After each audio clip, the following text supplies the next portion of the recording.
नमस्कार, आप देख रहे हैं साधना प्लस और मैं हूं आपके साथ पूजा अग्रवाल। बुलेटिन की शुरुआत करेंगे हिमाचल प्रदेश की खबरों के साथ, लेकिन उससे पहले नजर इस वक्त की हेडलाइंस पर। मुख्यमंत्री जयराम ठाकुर दिल्ली के लिए होंगे रवाना। केंद्रीय मंत्री से मुलाकात कर ज्यादा आर्थिक मदद करने की करेंगे मांग। 6 मार्च से सीएम अपने कार्यालय का चौथा बजट करेंगे पेश। वार्षिक विकास बजट की मंजूरी को लेकर बैठक। मुख्यमंत्री से की एक मंत्री ने अधिकारियों की शिकायत। अधिकारियों पर जानबूझकर फाइल लटकाने का लगाया आरोप। चमोली में आई प्राकृतिक आपदा में हिमाचल के 10 लोगों के फंसने की सूचना। सीएम ने कहा जल्द ही उत्तराखंड जा अधिकारियों की टीम। सीएम जयराम ठाकुर ने की प्रेस कॉन्फ्रेंस। जेपी नड्डा ने गृह जिला बिलासपुर में बीजेपी से किया जिला परिषद के अध्यक्ष पर कब्जा। 21 साल की मुस्कान को मिला जिला परिषद की कमान। चलिए शुरुआत करेंगे खबरों से। मुख्यमंत्री जयराम ठाकुर नई दिल्ली जा रहे हैं। इस मौके पर वो केंद्र मंत्रियों से मुलाकात करेंगे और हिमाचल प्रदेश के लिए ज्यादा से ज्यादा आर्थिक मदद की मांग करेंगे। सीएम अपने कार्यालय का चौथा बजट 6 मार्च को पेश करेंगे। उससे पहले उनका नई दिल्ली का ये दौरा बड़ा अहम माना जा रहा है। कोरोना काल में प्रदेश की आर्थिक हालत पहले ही पतली हो चुकी है और ऊपर से इस बार केंद्र सरकार ने प्रदेश के लिए आगामी वित्तीय साल के बजट के लिए राजस्व घाटा अनुदान में भी कटौती कर दी है। ये जहां चालू वित्तीय साल में 11,431 करोड़ रुपए है, वहीं आगामी वित्तीय साल 2021-22 के लिए इसे 10,249 करोड़ रुपए दिया जाएगा। वहीं इस बार प्रदेश का बजट करीब 52,000 करोड़ रुपए का संभावित है। आपको बता दें कि मुख्यमंत्री जयराम ठाकुर 4 बजे नई दिल्ली के लिए रवाना होंगे। इससे पहले वे पीटर हॉल शिमला में स्वर्णीय हिमाचल रथ यात्रा पर आयोजित बैठक में हिस्सा लेंगे। साथ ही युवा विज्ञान पुरस्कार समारोह में भी वे हिस्सा लेंगे। और मुख्यमंत्री जयराम ठाकुर नई दिल्ली जा रहे हैं। इस मौके पर वो केंद्रीय मंत्रियों से मुलाकात करेंगे और हिमाचल प्रदेश के लिए ज्यादा से ज्यादा आर्थिक मदद की मांग करेंगे। सीएम अपने कार्यकाल का चौथा बजट 6 मार्च को पेश करेंगे। उससे पहले उनका नई दिल्ली का यह दौरा अहम है और कोरोना काल में प्रदेश की आर्थिक हालत पहले ही पतली हो चुकी है और ऊपर से इस बार केंद्र सरकार ने प्रदेश के लिए आगामी वित्तीय साल में बजट पेश करने जा रहे हैं। और वार्षिक विकास बजट के प्रारूप को मंजूरी प्रदान करने के लिए आयोजित राज्य योजना बोर्ड की बैठक में उस समय स्थिति असहज हो गई जब सरकार के ही एक मंत्री ने अधिकारियों की शिकायत कर दी। मुख्यमंत्री से प्रदेश सरकार के अलावा अधिकारियों की मौजूदगी में माननीय मंत्री ने रोष व्यक्त करते हुए मुख्यमंत्री को पूरी दास्तां सुनाई और कहा कि अगर अभी भी इन अधिकारियों पर नकेल नहीं डाली गई तो स्थिति और भी विकट हो सकती है। अधिकारियों द्वारा जानबूझकर फाइलें लटकाने की शिकायत पहले भी कई बार विधायक और लोग कर चुके हैं। इस मौके पर सीएम ने कहा कि राज्य सरकार ने प्रदेश में निजी निवेश को आकर्षित करने की पहल के तहत धर्मशाला में ग्लोबल इन्वेस्टर्स मीट का आयोजन किया। उन्होंने कहा कि कई नामी उद्योगी ने 96,000 करोड़ रुपए के समझौते ज्ञापन हस्ताक्षरित किए। ये कार्यक्रम सफल रहा और 1 महीने के भीतर 13,600 करोड़ रुपए की परियोजनाओं की ग्राउंड ब्रेकिंग सेरेमनी आयोजित की गई। उन्होंने कहा कि 10,000 करोड़ रुपए की अन्य परियोजनाएं ग्राउंड ब्रेकिंग सेरेमनी के लिए तैयार की गई है। प्रदेश सरकार के इस प्रयास पर महामारी का प्रतिकूल प्रभाव पड़ा है। वार्षिक विकास बजट के प्रारूप को मंजूरी प्रदान करने के लिए आयोजित राज्य योजना बोर्ड की बैठक में उस समय स्थिति असहज हो गई जब सरकार के ही एक मंत्री ने अधिकारियों की शिकायत मुख्यमंत्री से कर डाली। प्रदेश सरकार के आला अधिकारियों की मौजूदगी में माननीय मंत्री ने रोष व्यक्त करते हुए मुख्यमंत्री को पूरी दास्तां सुनाई और कहा कि अगर अभी भी इन अधिकारियों पर नकेल नहीं कसी जाएगी तो स्थिति और ज्यादा विकट हो सकती है। अधिकारियों द्वारा जानबूझकर फाइलें लटकाने की शिकायत पहले भी कई बार विधायकों और लोगों द्वारा दी गई है। इस मौके पर सीएम ने कहा कि राज्य सरकार ने प्रदेश में निजी निवेश को आकर्षित करने के पहल में धर्मशाला में ग्लोबल इन्वेस्टर्स मीट का आयोजन किया। उन्होंने कहा कि कई नामी उद्योगी ने 96 करोड़ रुपए के समझौता ज्ञापन हस्ताक्षरित किए। ये कार्यक्रम सफल रहा और 1 महीने के अंदर 13,600 करोड़ रुपए की परियोजनाओं की ग्राउंड ब्रेकिंग सेरेमनी आयोजन की गई। उन्होंने कहा कि 10,000 करोड़ रुपए की अन्य परियोजना ग्राउंड ब्रेकिंग सेरेमनी के लिए तैयार है। प्रदेश सरकार के इस प्रयास पर महामारी का प्रतिकूल प्रभाव पड़ा है।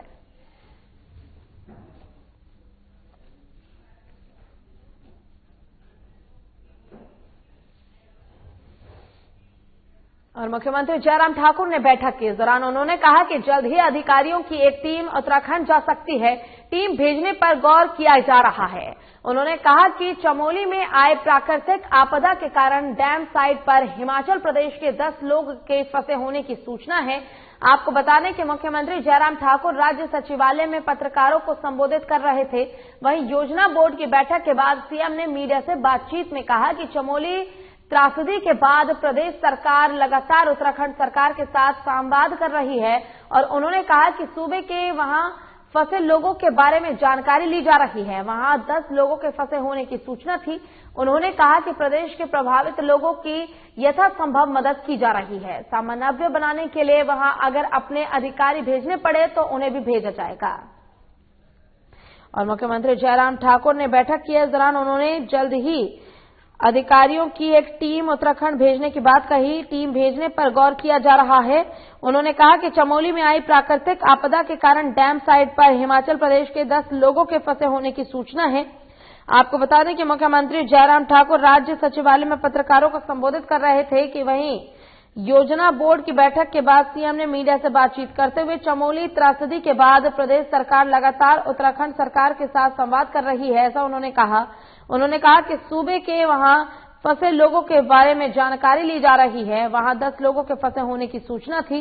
उन्होंने कहा कि प्रदेश के प्रभावित लोगों की यथासंभव मदद की जा रही है। समन्वय बनाने के लिए वहां अगर अपने अधिकारी भेजने पड़े तो उसके लिए भी हम तैयार हैं।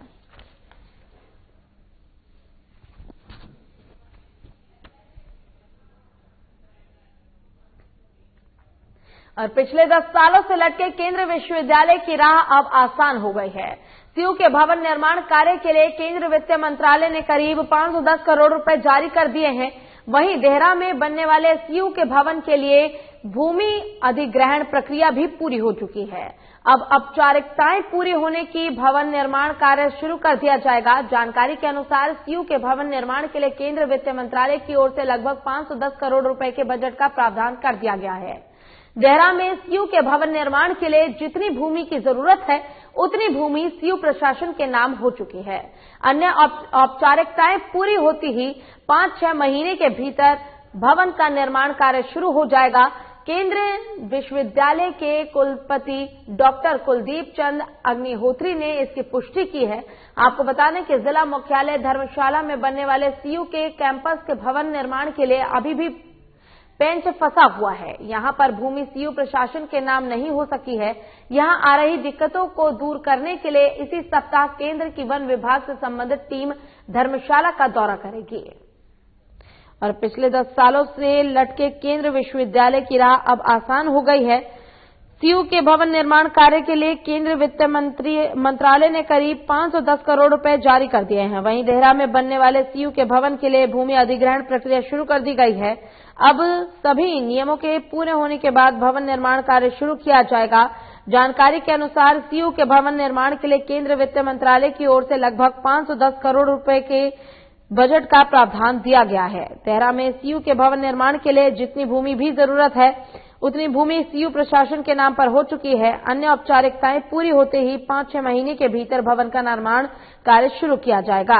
केंद्रीय विश्वविद्यालय के कुलपति डॉक्टर कुलदीप चंद अग्निहोत्री ने इसकी पुष्टि की है। आपको बता दें कि जिला मुख्यालय धर्मशाला में बनने वाली सीयू के कैंपस के भवन निर्माण के लिए सभी पेज फंसे हुए हैं। यहां पर भूमि सीयू प्रशासन के नाम नहीं हो सकी है। यहां आ रही दिक्कतों को दूर करने के लिए इसी सप्ताह केंद्र की वन विभाग से संबंधित टीम धर्मशाला का दौरा करेगी।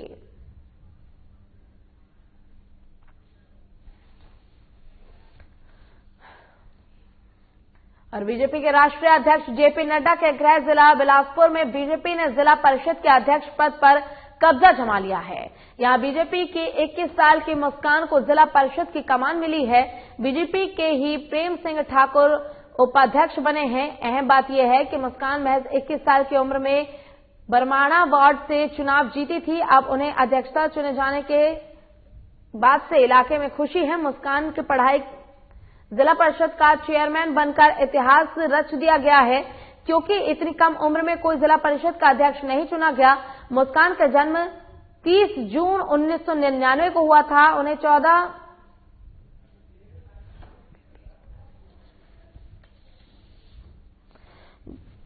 बता दें कि 21 साल की उम्र में बरमाणा वार्ड से चुनाव जीती हैं। अब उन्हें अध्यक्ष चुने जाने से इलाके में खुशी की लहर है। मुस्कान ने लॉ की पढ़ाई की है। मुस्कान ने जिला परिषद का चेयरपर्सन बनकर इतिहास रच दिया है, क्योंकि इतनी कम उम्र में कोई जिला परिषद का अध्यक्ष नहीं चुना गया। मुस्कान का जन्म 30 जून 1999 को हुआ है। उन्हें 14 में से 9 वोट मिले थे, जबकि उपाध्यक्ष पद के लिए बीजेपी समर्थित प्रेम सिंह ठाकुर को 8 वोट हासिल हुए हैं।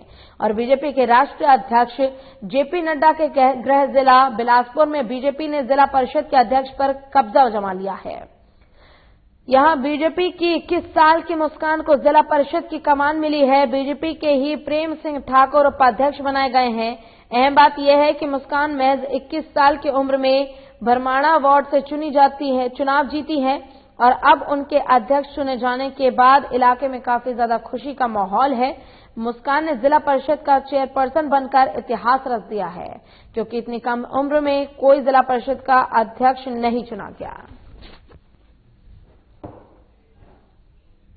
और हिमाचल प्रदेश में कोरोना वैक्सीन का दूसरा चरण शुरू हो गया है। इसी कड़ी में मंडी जिला में कोरोना वैक्सीनेशन शुरू किया गया। दूसरे चरण के दौरान जिला भर में 13 स्वास्थ्य केंद्रों पर टीकाकरण अभियान शुरू किया गया। पुलिस अधीक्षक मंडी आशीष शर्मा ने स्वयं सबसे पहले आगे आकर कोरोना वैक्सीन का टीका लगवाया। कोरोना वैक्सीन का टीका लगवाने के बाद अतिरिक्त पुलिस अधीक्षक आशीष शर्मा ने कहा कि मंडी जिला के विभिन्न केंद्रों में पुलिस और होमगार्ड के जवान कोरोना वैक्सीनेशन के दूसरे चरण में बढ़ चढ़कर भाग ले रहे हैं और सभी जवानों में टीकाकरण को लेकर काफी उत्साह है। मुख्य चिकित्सा अधिकारी मंडी डॉक्टर देवेंद्र शर्मा ने बताया कि पहले चरण में मंडी जिला में 11,000 के लगभग स्वास्थ्य कर्मचारियों को वैक्सीन लगाई गई थी। अब दूसरे चरण में 13,000 के लगभग पुलिस, होमगार्ड, राजस्व विभाग और पंचायती राज विभाग के फ्रंटलाइन वर्कर्स को कोरोना वैक्सीन की पहली डोज दी जा रही है। उन्होंने बताया कि कोरोना वैक्सीनेशन के पहले चरण में सफल टीकाकरण हुआ है और पहले चरण के लाभार्थियों को दूसरी डोज 28 दिन के बाद ही दिया जाएगा। उन्होंने कहा कि दूसरे चरण को भी सफलतापूर्वक पूरा करने के बाद तीसरे चरण में वरिष्ठ नागरिकों और गंभीर रोगों से पीड़ित मरीजों को कोरोना वैक्सीन की पहली डोज दी जाएगी। और हिमाचल प्रदेश में कोरोना वैक्सीनेशन का दूसरा चरण शुरू हो चुका है। इसी कड़ी में मंडी जिला में कोरोना वैक्सीनेशन शुरू हुआ। दूसरे चरण के दौरान जिला भर में 13 स्वास्थ्य केंद्रों पर टीकाकरण अभियान शुरू किया गया। पुलिस अधीक्षक मंडी आशीष शर्मा ने स्वयं सबसे पहले आगे आकर कोरोना वैक्सीन का टीका लगवाया। कोरोना वैक्सीन का टीका लगाने के बाद अतिरिक्त पुलिस अधीक्षक आशीष शर्मा ने कहा कि मंडी जिला के विभिन्न केंद्रों में पुलिस और होमगार्ड के जवान कोरोना वैक्सीन के दूसरे चरण में बढ़ चढ़कर भाग ले रहे हैं और सभी जवानों में टीकाकरण को लेकर काफी उत्साह है। मुख्य चिकित्सा अधिकारी मंडी डॉक्टर देवेंद्र शर्मा ने बताया कि पहले चरण में मंडी जिला में 11,000 के लगभग स्वास्थ्य कर्मचारियों को वैक्सीन लगाई गई थी। अब दूसरे चरण में 13,000 के लगभग पुलिस, होमगार्ड, राजस्व विभाग और पंचायती राज विभाग के फ्रंटलाइन वर्कर्स को कोरोना वैक्सीन की पहली डोज दी जा रही है। उन्होंने बताया कि कोरोना वैक्सीनेशन के पहले चरण में सफल टीकाकरण हुआ है और पहले चरण के लाभार्थियों को दूसरी डोज 28 दिन बाद दी जाएगी।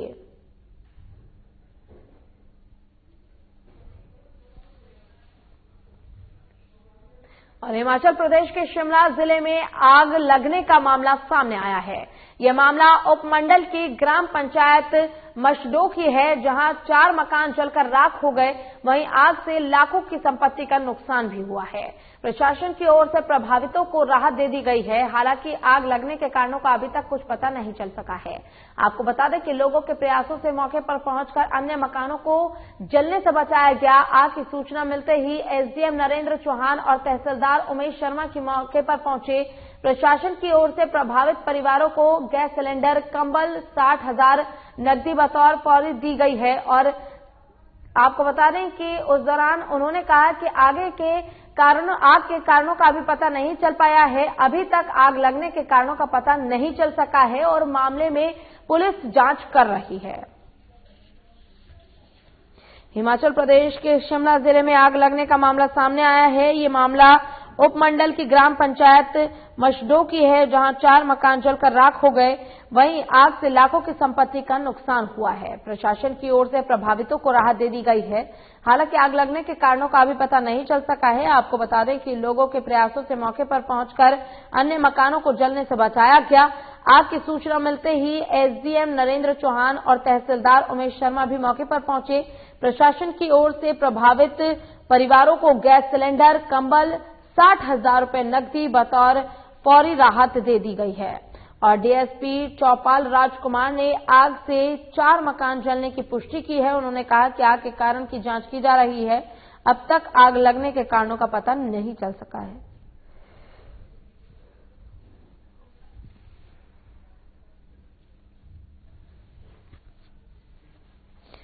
और हिमाचल प्रदेश के शिमला जिले में आग लगने का ये मामला सामने आया है, जहां 4 मकान जलकर राख हो गए हैं। हालांकि प्रशासन की तरफ से पीड़ितों को राहत दे दी गई है। आपको बता दें कि जितने भी पीड़ित थे जिनके मकान जले हैं, उन्हें गैस सिलेंडर, कंबल, 60,000 रुपए नकदी दी गई है। और अभी फिलहाल पुलिस इस मामले की जांच में जुट गई है कि आखिर किन कारणों से आग लगी है।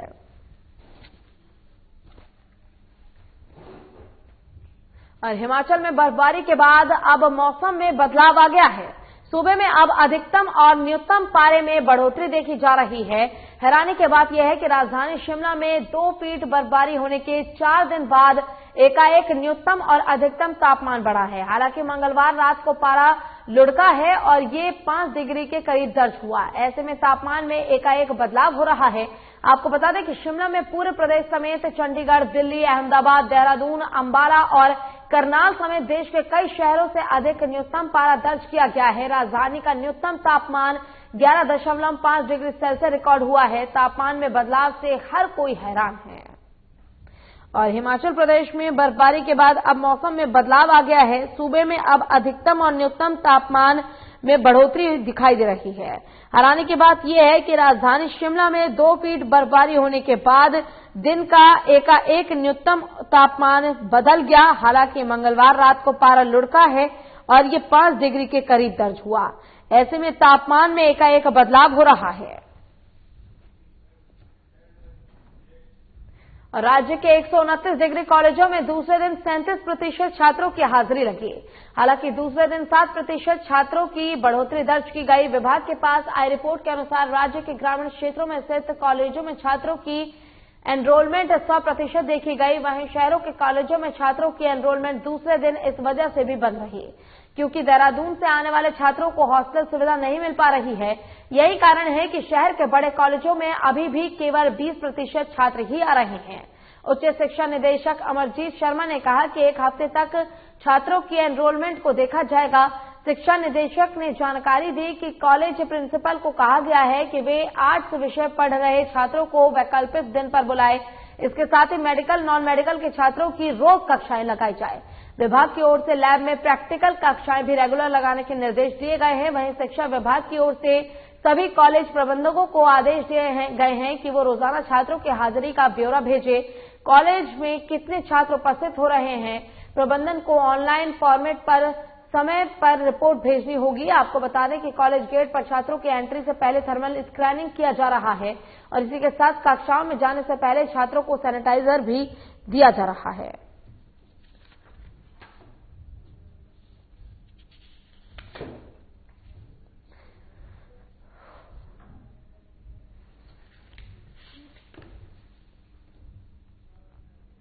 और हिमाचल प्रदेश के बिलासपुर शहर में डायरिया फैल रहा है। डीआरएस सेक्टर, हाउसिंग बोर्ड और बिलासपुर क्षेत्रीय अस्पताल के नर्सिंग स्कूल में डायरिया के 30 मामले सामने आए हैं। इसको लेकर स्वास्थ्य विभाग ने सभी टीमों को स्थानीय शहर के डीआरएस सेक्टर भेजा है और स्थिति का जायजा लिया जा रहा है। स्वास्थ्य विभाग की टीमों ने लोगों को घर घर जाकर ओआरएस और जरूरी दवाइयां वितरित की। विभागीय टीमों के लोगों को अपने घरों के आसपास की सफाई रखने और बार बार हाथ साफ करने का आग्रह किया गया। अभी तक कोई भी रोगी अस्पताल में भर्ती नहीं किया गया है। आपको बता दें कि बिलासपुर क्षेत्रीय अस्पताल परिसर में स्थित नर्सिंग स्कूल में 15 प्रशिक्षु नर्सें भी डायरिया की चपेट में आ गई हैं, परंतु अब उनकी हालत ठीक बताई जा रही है। डायरिया फैलने की वजह आईपीएच विभाग के टैंक से आने वाली पानी की सप्लाई और बदलते मौसम को माना जा रहा है। स्वास्थ्य विभाग के एमएआई पूर्व चंदन ने कहा है कि विभागीय टीम ने लोगों को घर घर जाकर ओआरएस और जरूरी दवाइयां वितरित की है।